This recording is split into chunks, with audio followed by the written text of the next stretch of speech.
Mbega hoba hari ikintu warindiriye gukora ukibwira uti haracari kare? Woba warigeze kuvuga nzobikora ejo, uyu munsi ukaba uriko uricuza? Ndabaramutsa, ni Deborah Ntakisumba kuri Tubiyage Media.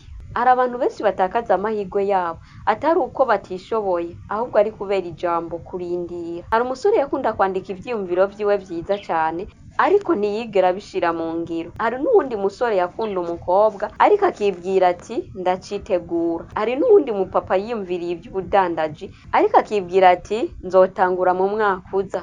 Umusore yabonye bagenzi biwe bandika nk'ivyo yandika, barateye imbere.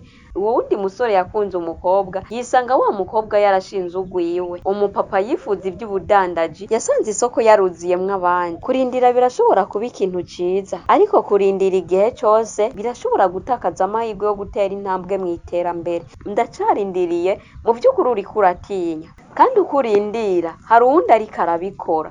Perfect time mw'iterambere ntibaho. Gutangura nabi kuruta kurindira neza. Uzorindira ryari kugira ngo utangure kubaho mu buzima wifuza? Urateramisha n'ukuri, Tubiyage Media ushikira